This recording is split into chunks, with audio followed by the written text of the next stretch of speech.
Rode just came out with yet another wireless lav system, the Wjreless GO 3. With 32-bit internal recording to the transmitters and 32 gigabytes of onboard recording, this does seem like yet another awesome option. But I'm not going to pretend the Rode Wireless Pro doesn't exist, or the DJI Mic 2 that also record 32-bit float internally. Actually, I do think that the Rode Wireless Pro is probably one of the biggest competitors to the Wjreless GO Generation 3. The Wjreless GO 3 does come in at the usual price, $299, where the Wireless Pro does come in at $362 to $399. But that's definitely one of the things to focus on in this review, is what is important to you. Yes, the Wjreless GO 3 is technically cheaper, and it is going to come in 14 different colors, which is very cool, honestly. But compared to the Wireless Pro, with the Wjreless GO 3, you won't get a charging case, you don't get timecode capability. Also, you don't get the 2 additional lav mics that are priced around $100 a piece. But personally, if you don't really care about the branding aspect of it, like the color options, and you just want like the best sound possible, I would personally say that the $62 to $100 extra for the Pro is definitely worth it. But honestly, that is not why we're here today. I just wanted to discuss that really quick. Let's go ahead and talk about the GO 3. The Rode Wireless GO 3 is going to come with a USB-C to USB-C cable, as well as a USB-C to Lightning adapter cable. Additionally, it will come with an adapter that has 3 USB-C connectors on it, which does fit the Wjreless GO 3 quite nicely. Additionally, it will come with 2 furry windscreens for the transmitters. Also, it does come with a soft carrying case for the Wjreless GO 3. It comes with a 3.5mm TRS cable so you can connect it to your camera, as well as a Rode branded cleaning cloth. And also, of course, it will come with the 2 transmitters and the 1 receiver. Now, when it comes to the accessories and the build quality, I would say that even though the receivers are plastic, and they always have been plastic, they're still built nice. My original Wjreless GO is 5 years old and it has held up. Haven't had any issues with the build quality, and actually the battery is still kicking it. Also, I do just want to point out that Tom Buck came out with a video like 9 months ago talking about how audio companies really should put replaceable batteries in these devices. Also, Curtis Judd just came out with a video the other day saying the same thing, and now I'm doing it. Now I'm in the club. Hey, audio companies, listen to them. I did good, huh? But yes, my Wjreless GO is 5 years old, but I don't think it's going to last forever. I don't think these are going to last forever. But if we get replaceable batteries in these, they're going to last much better and save on waste. Future Bronson here, and actually in the amount of time that it took me to shoot this review, they came out with an answer to the internal battery issue. So more on that in my review section. But everything that's included with this is great. This thing is weird though. I just don't know how to feel about it. It does fit the Wjreless GO 3 perfectly on there, you know, all 3 of them at the same time. And I will say with each device on this, it does divide the amps by 3, obviously. But I would assume the charging cases are similar, but I mean, the charging cases are really cool, and this is just kind of weird, but I don't know. I'm undecided on it.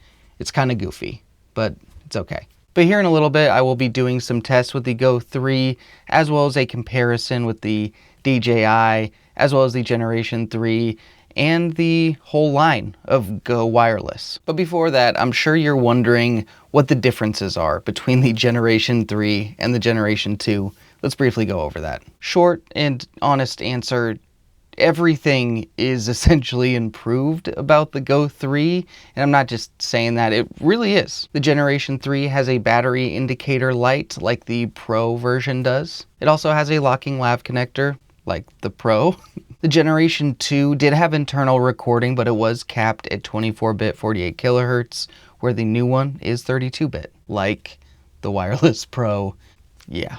And of course, there are the 14 different color options, where the Generation 2 did only have the black and white. And of course, you have been listening to the Wjreless GO Generation 3 this entire time. I've put it up on the screen, whether it's going into the camera or internal recording, just so you can hear the differences. And also, I have occasionally grabbed the handheld microphone, which is just a GO 3 under there. But now I'm going to show you all the different connections that you can make from the phone to the computer, and just test this Generation 3 Wireless GO out.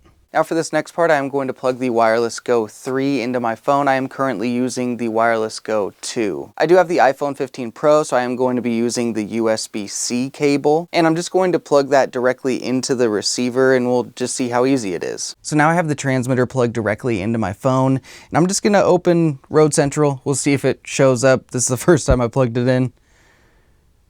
Okay, it did show up immediately. That is great. And it does show the receiver and the transmitter both when you're in here, which is very cool. You do have access to the same settings in here as you do in the computer. I don't think there are any additional ones. So with the receiver, you do have the routing options. So you can choose between split, merged, and safety. The split version is going to be, the transmitter 1 is going to be on the left side, and then the transmitter 2 is going to be on the opposite side of the stereo track. The merge signal is definitely the best if you're only going to be using one transmitter, because then you won't get it split, and then you can just not worry about it and it will just be mono. But if you are using both the transmitters, I probably wouldn't recommend the merged, even though it would be technically the easiest as far as post-production goes, but it can also be a nightmare in post-production if someone talks over the other person and the audio just sounds bad. Now the safety track is very nice, especially if you are recording with one transmitter. It's going to record at whatever decibels you choose, but then on the opposite side of the stereo recording,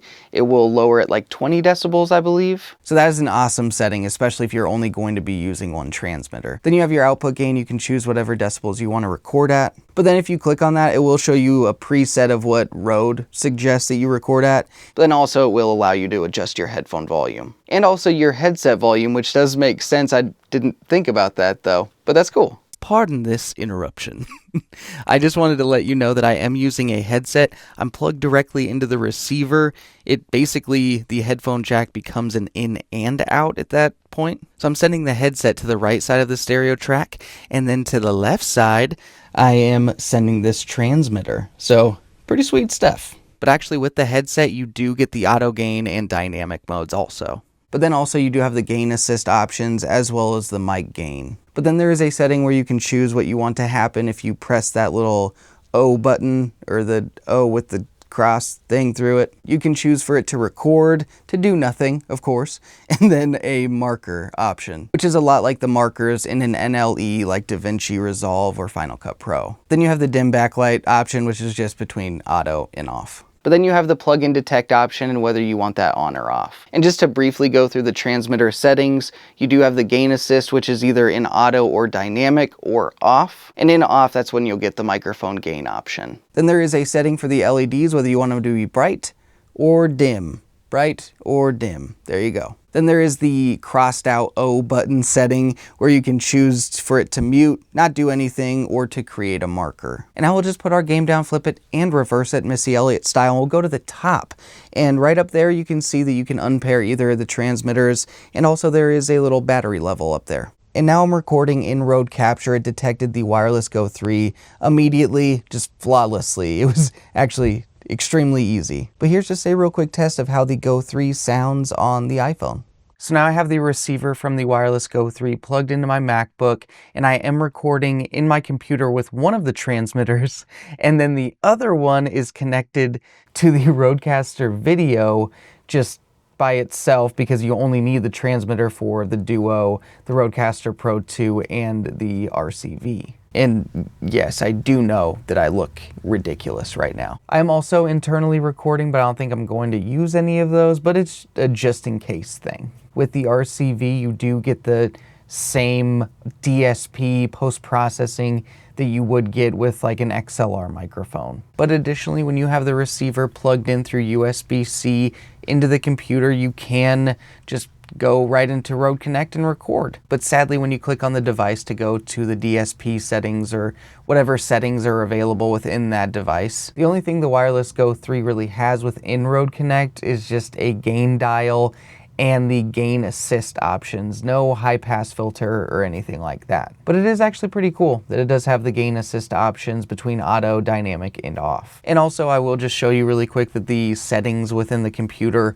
are very similar within Rode Central compared to the phone. But since I'm in Rode Central anyway right now, I may as well just test out the high pass filters because we haven't done that yet. So right now the high pass filter is completely off, and now it is in 75 Hertz mode, and now it is in 100 Hertz mode, and back to no high pass filter. Now, as far as a testing section goes, I feel like it's a little bit more beneficial just to show you some different rooms and stuff like that rather than just doing regular microphone tests. But I will just quickly do a tone/plosive test with the furry windscreen and without it. So planters pickled peanuts is. Planters pickled peanuts is. Now with the microphone on my neck, I really shouldn't be picking up too many plosives, but who knows, maybe. But the furry windscreen will absolutely change the tone of the microphone, but that stuff can just be recovered in post, no problem, just add a little bit of EQ. But the microphone within the transmitter is an omnidirectional microphone, so it picks up essentially everywhere. So it's not a microphone that would be great if you were in a super loud environment or clicking on some keys that you were hoping would be rejected. It's not gonna happen. But for anyone who's gonna hold the transmitter, which I don't recommend unless you have this setup, and even then I would recommend a handheld mic. But here's the microphone with a furry windscreen in a handheld position. And here's the sound of the microphone with the foam windscreen with the little handheld kit. Here's how that sounds. And once again, here's no furry windscreen or foam windscreen. And now I'm in a completely untreated room with a very telephoto lens on my camera. I'm 30 feet away from the camera and the receiver is on top of it, but 30 feet shouldn't be too hard since this is supposed to be able to do 260 meters, which I think is 832 feet or 33 feet. It's a lot. It's a lot of range there. But during this section, until I switch to the transmitter, I'm using the gain assist technology. And that 260 meters is line of sight, just so you know. But hopefully this sounds okay, and hopefully the camera's focus is working. But it would sound better if I did have a transmitter closer to my mouth with this. But while I rant about this, I'm gonna switch to the 32-bit float internal. But I do wanna say I really dislike when people do this because it completely defeats the point of a lavalier microphone. But if you are planning on getting the Wjreless GO 3 and holding it like this, I would just recommend buying a handheld dynamic microphone. It's going to have way better plosive performance and handling noise for that matter. But if you are going to spend the extra money, get the little handheld thing, I do think it is worth it because it will help with plosives as well as handling noise. But I still think that buying a handheld dynamic or a handheld condenser would be better. But now I have enabled some post-processing just so you can hear it in this untreated room and see how it does. I probably will add the voice isolator from DaVinci Resolve or just some sort of noise gate. I will add EQ, compression, a limiter. I'll just let you know whatever I add up on the screen right now. How about that? That's easier. But this has been an untreated room test for the Wjreless GO 3. Now let's go ahead and move on to the next thing. You don't care about the video at all, do you? Let's get a purr.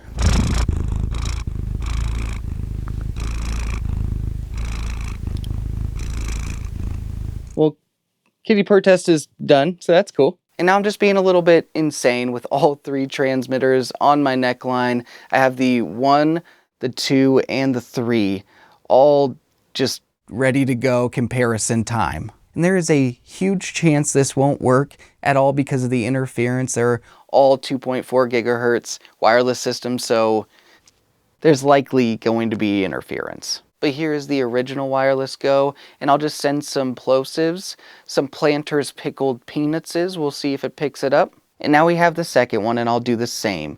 Planters pickled peanutses. We'll see if it picks it up. And last, we do have the Wjreless GO 3, planters pickled peanutses. We'll see how it goes, and I will do a little bit more of a comparison with the DJI Mic 2 in just a minute. Now I'm in yet another untreated room. This room is substantially smaller than the last one, so I figured it would be good to at least include 2 rooms in this. But as you can see, I do have the DJI Mic 2 and the Røde Wireless GO 3 and a cat right there. So we're good. We're all set. But I figured it would be good to have a comparison in an untreated room just so you can hear it. But also, I do want to talk about one thing really quick. But first, I'm going to enable the noise cancellation, and we'll just see how it does in an untreated room. I mean, I don't really know much about the noise cancellation on this, because I personally wouldn't use it. I would just do it in post. I feel like that's gonna yield a better result, but hey, you know, if it's great, and I'd use it if it is great, but I don't know. But now the noise cancellation is off, but the thing that I really wanted to talk about in this section is distance. I was kind of gearing up to do an outdoor distance test. Then it occurred to me that that test might be slightly irrelevant now. And I'm definitely not making this argument because it's been snowing and raining here, and none of these devices have an IPX rating of a 0 through an 8. They don't have a rating at all. So basically, they're not waterproof. They're just slightly weather resistant, I think. But the reason I feel like distance tests don't really matter anymore is because the transmitters have internal recording. And as long as you just at some point have something recording to the receiver, you should be able to match it in post. And regardless, I mean, you could match it in post with your mouth. But I mean, you could be as far away from the receiver as you need to be, or as far away from the camera, and just press record. Just remember to press record. And even if the internal recording for you is a precautionary thing, I would say do it every time without fail. Then you have it if you need it, and it's always there. And I mean, you don't even need the receiver or a camera to record on this. You could literally just take the transmitter and just record some notes if you want or something. Obviously, I'm going to record a test outside just so you can hear this mic in that environment, but I don't think the long distance test is really needed. And if you are a person that is thinking about using this for live speeches or something, I wouldn't recommend this. Like if you're plugging this into a PA, I would personally go the UHF way and not the 2.4 gigahertz route. So sorry, but I really don't trust 2.4 gigahertz aside from this. Like if there is any chance of interference whatsoever, I will go UHF every time. Oh yeah, I almost forgot, but one other real quick test. This is the Røde GO 2, the microphone on top of the camera, the shotgun mic, versus the Røde Wireless GO 3 and the DJI Mic 2. I just wanted to give you a quick example of what a on-camera shotgun microphone can sound like versus this in an untreated room. But hopefully you all are excited to watch me freeze my ass off. Let's go ahead and do an outdoor test. Yeah. So here I am about 20 feet from the receiver. We'll see if it's working. But it is so cold. I'm all bundled up. So I'm going to turn my back now. So it might have to go to the recorder instead of the transmitter receiver. But now I'm just walking and I'm trying to keep count of my steps. I would say I am 50 feet away. Apparently it can go like 833. So I don't know if I'm gonna go that far. This actually does come with 3 of the furry windscreens and not just 2. Okay, I'm gonna walk back. I would say I am 200 feet, so a fourth of what I should be able to get away. But I do have the furry windscreens on right now. There isn't any sound cancellation that I know of like the DJI has built in, which I don't find is a problem. And maybe that's what I'll do right now, is actually just turn voice isolation on in DaVinci Resolve just to see how it sounds. Because there are some cars going by and there is like a little bit of a breeze. I would say it's like a standard breeze, but I guess wherever you live might be a little different. So yeah, I'm back at about 50 feet away and there's a car coming, so we'll see how this sounds. Okay, it's a big truck too, so we'll see about it. And can you hear me over the truck? Dodge Ram, man, get it. Oh yeah, that's how you know it's a good truck, man. It's a Dodge, it ain't a good truck, you know. Shit. All right, good test. Let me just reiterate that the built-in recording is amazing because it makes distance tests like this completely irrelevant. I mean, it is so great, but it can be a challenge. Like if I didn't show my face at the beginning, or if I didn't do like a clap, it would be a problem trying to get that to sync up in post. So now I have the $349 DJI Mic 2 going against the $299 Rode Wireless Mic 3. Currently, I do have both of these plugged into different cameras. The Go 3 is plugged into the A7S III, and the A7 IV has the pleasure of no cables working with the DJI Mic 2. It has the Sony module on it, so it doesn't actually have any cables. Now, I do want to mention that the DJI Mic 2 does come in a single transmitter pack. I believe it's around $219 or $200 or something like that. But with the Wireless GO 3, I'm not sure it's going to come in a single transmitter pack because Rode came out with the Wireless Me a little while ago. And I think that that might be their single transmitter line that they're gonna have, but that would be a pretty big bummer for people that want the colors but only need the single transmitter. So I don't know for sure, but I hope it comes in a single pack, and if it does, it usually comes in around $199. But while you listen to these, I'm just going to tell you some pros and cons really quick. The DJI is about $50 more expensive, but it does come with a charging case. The Rode does not come with that, and they are charging $89 extra for the Wireless GO 3 charging case. The DJI does have noise cancellation. I'll actually enable it really quick. And here is the noise cancellation. I mean, this room probably wouldn't hear much of a difference, but you never know. And also, one thing that I do really love about the DJI is when you power it on, power it off, press a button or anything, it has like haptic feedback. It vibrates a little bit. Now, another pro for the DJI is it does have a headphone jack on the actual receiver, whereas the Rode doesn't have that. Now, one thing that is a little bit of a draw is the size. Yes, the Rode does look bigger, but the DJI is slightly thicker. So, I mean, you just take your pick. Also, another tie, they both have 32-bit flow internal recording to the transmitters. Now, one thing that is absolutely a pro for me is that the Rode is compatible with all the Rode products, the Rodecaster Pro 2, the Rodecaster Duo, and the Rodecaster Video, and you only need a transmitter in that case. But the DJI is compatible with all DJI products and the Rode isn't. So once again, take your pick. And a very big pro for the Rode, that sounds like you're about to go on a trip or I'm about to sign off, but that's not the case, is that even though it is plastic, it does have the locking lav connector, and I think that is huge. And another thing is that the operating range is 260 meters for the Rode, and it's 250 meters for the DJI Mic 2. It's almost like Rode took that into consideration. But another very big difference is that the Rode has 32 gigabytes of internal storage, while the DJI Mic 2 only has 8. I think the Rode is rated for 40 hours, but when I plugged in my device, it said 44. So that's crazy. But this has just been a short comparison, actually a much longer comparison than I thought, of the DJI Mic 2 and the Rode Wireless GO 3. Now, just to put in another quick comparison, this is the Hollyland Lark M2, and it is very small.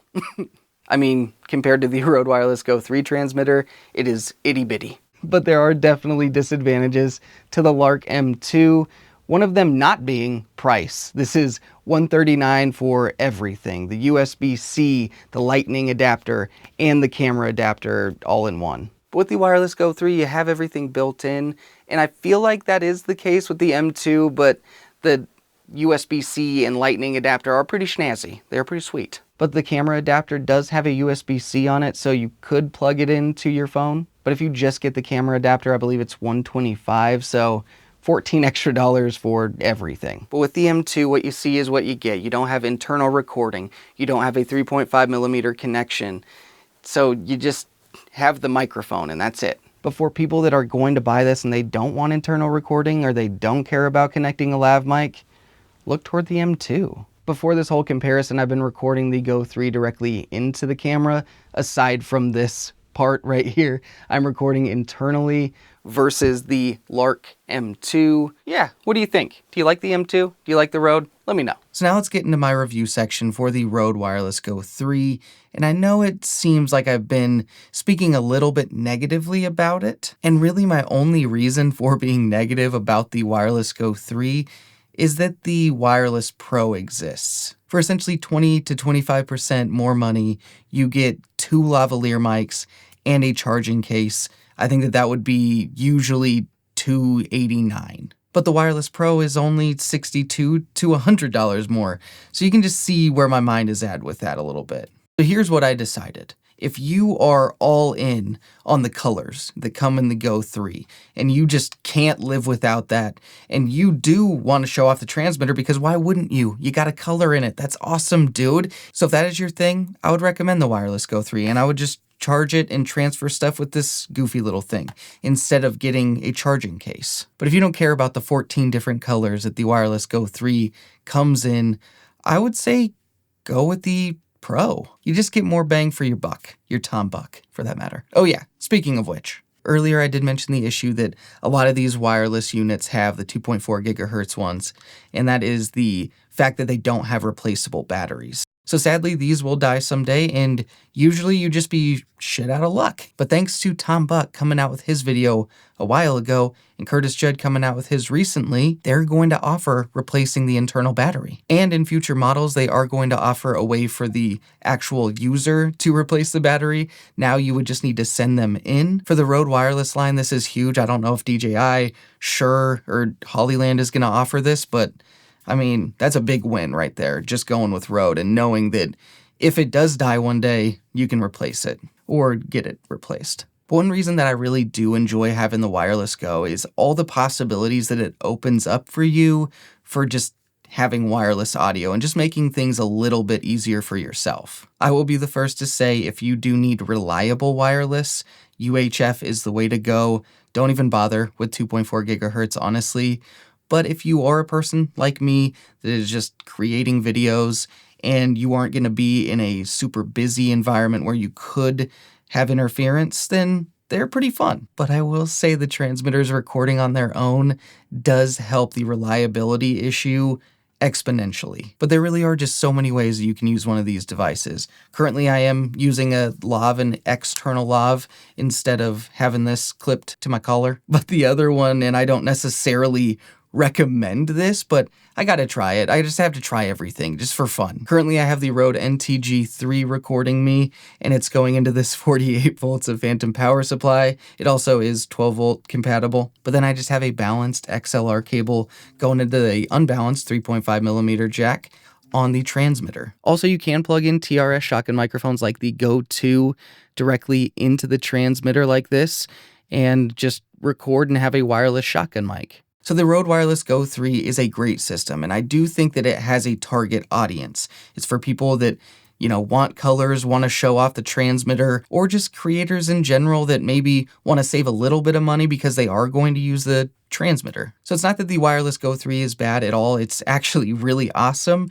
It's just that the Wireless Pro does exist. So, you know, there's some competition there between Rode itself. But a part of me is very curious what the Wireless Pro 2 is going to look like since this came out and matched the Interview Pro. Maybe they'll charge an extra $100, go UHF for the Pro series. I don't know. Maybe. But personally, I do think that wireless lav systems, the $200 to $400 ones, the ones that have internal recording and everything, I do think that a lot of them are very solid now.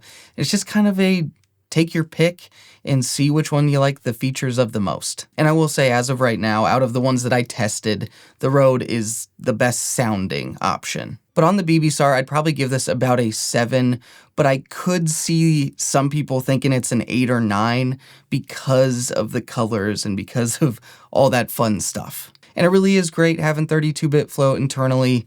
I maybe just talked myself into giving it an 8, but thank you for watching this review of the Rode Wireless GO 3. I hope it helped you out. I do want to give a thank you to Rode for sending this over for review, and the biggest thank you goes to the Audio Hotline members. I'll see you audio nerds next time.